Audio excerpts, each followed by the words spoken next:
Okay, let's dive in. We've got some really interesting material here looking at what's going on in the Philippines, specifically with President Ferdinand Marcos Jr. and, well, his changing tune on the International Criminal Court, the ICC, and how that impacts former President Duterte. Yeah, it looks like quite a shift, doesn't it? From rejecting the ICC entirely to maybe even helping facilitate things regarding Duterte. Exactly. And the big question we're digging into based on these sources is, is this pivot actually about justice, or is it something else entirely? Something more political, perhaps. That's what we're trying to unpack for you, pulling out the main insights from the sources we have. Okay, so election of Ferdinand Bongbong, Marcos Jr., son of the former leader. How did the sources describe his initial take on all this? The drug war, the ICC. Initially, yeah, during the campaign, the sources paint Marcos as maybe a bit more cautious rhetorically than Duterte. He talked more about prevention, rehabilitation, things like that. But still push for the drug war. Oh, yes. He still wanted it pursued with vigor. That's the word used. And on the ICC, your material quotes him being quite dismissive back then, suggesting investigators could visit as tourists, but really stressing the Philippines' own courts could handle it. Right, tourists. But then this pivot. Your sources detail this really recent major development. March 2025, Marcos facilitates Duterte's arrest using an Interpol red notice. What do the sources say explains that shift? It seems pretty dramatic. That's the core question your sources dig into, and they point mostly to domestic politics, internal power struggles. The most prominent factor seems to be this escalating feud with the Duterte family. A feud? Yes. Sources even mention alleged assassination threats coming from Sarah Duterte. So in that context, the ICC warrant becomes, well, a tool. The political tool. Exactly. A way for Marcos to politically neutralize a rival dynasty, maybe with future elections in mind. Makes sense. So the international process gets tangled up with local power plays. What else did the sources point to? They also highlight growing public pressure.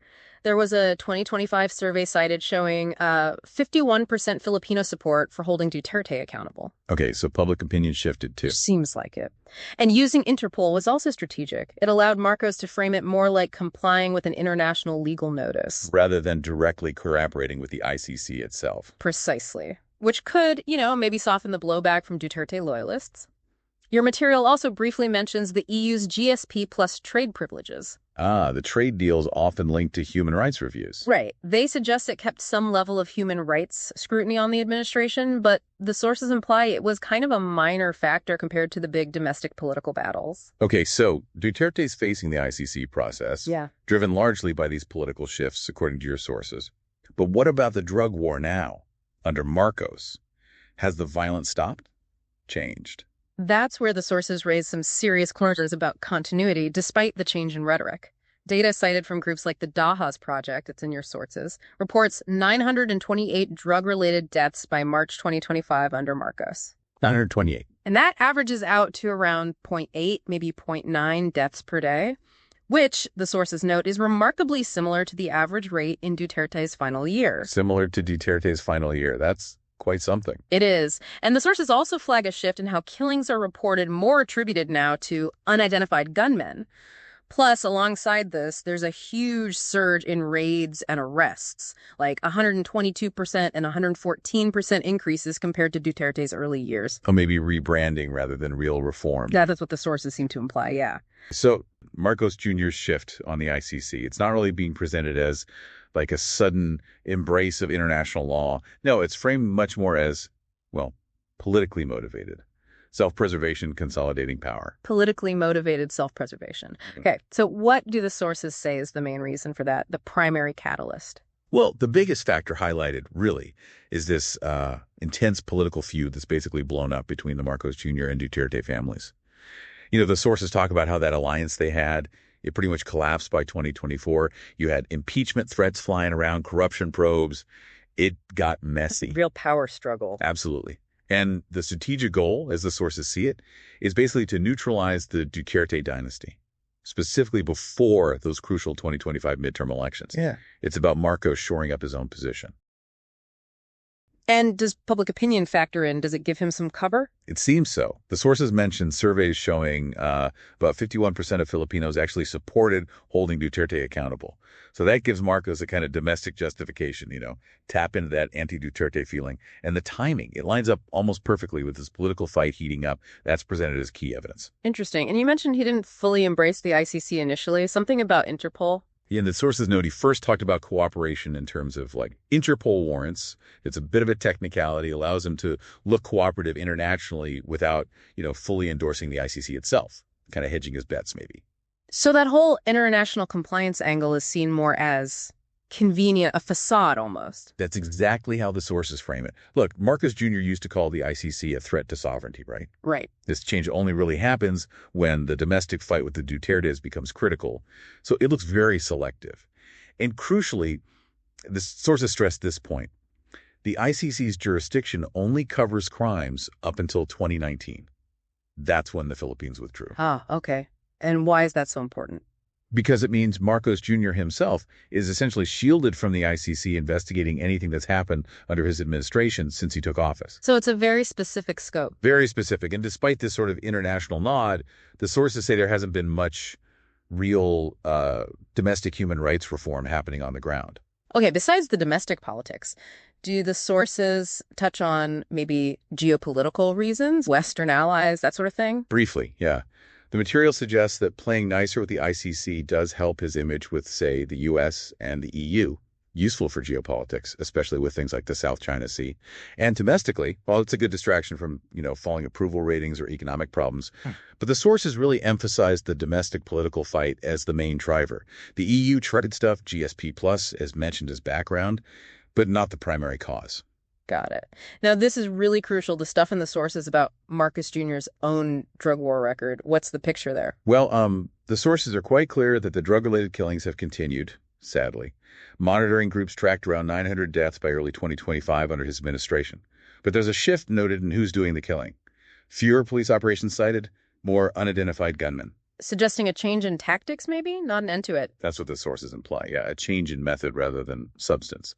A potential change in tactics, not necessarily a fundamental shift away from violence or state action. And accountability for these ongoing issues. What do the sources say there? That's a key point. They emphasize the persistent lack of accountability, both for past and current abuses. They note only 4 police officers convicted for drug war killings since 2018. Just 4. That's incredibly low.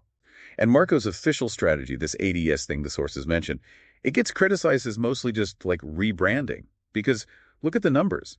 Raids and arrests actually surge compared to Duterte's early years. Like way up 122% for raids, 114% for arrests. And it's still hitting poor communities hardest. Wow. And accountability. Still incredibly low, according to the sources. Only 4 police officers convicted for drug war killings since 2018, and often with light sentences. So impunity seems to remain a major issue. Which brings us to that really pointed question from the sources. Are the allegations against Marcos Jr. himself flimsy? Yeah, they tackle that head on. The sources say the allegations are substantiated, but legally distinct from Duterte's case. Legally distinct? How so? The key difference highlighted is the lack of smoking gun evidence, like direct orders from Marcos Jr. to kill. Unlike Duterte, who had recorded statements inciting violence, under Marcos, the violence is seen more as a result of like ongoing systemic impunity, system failures, rather than a clear top-down command from him. Okay, so it's a different kind of evidence, a different legal situation. Exactly. And again, that ICC time limit pre-2019 is a massive hurdle for any international prosecution related to Marcos Jr.'s term, no matter how substantiated the claims might be. Right. So putting it all together, the sources suggest this whole ICC move by Marcos Jr. is, well, it's complicated. It really is.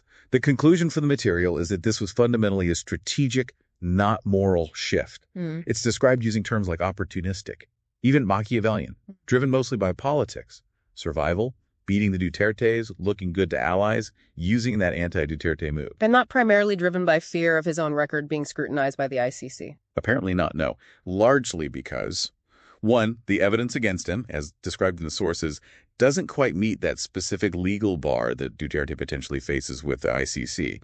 And two, critically, the ICC just doesn't have jurisdiction for most of his time in office anyway. That definitely paints a complex picture. So a final thought for you listening.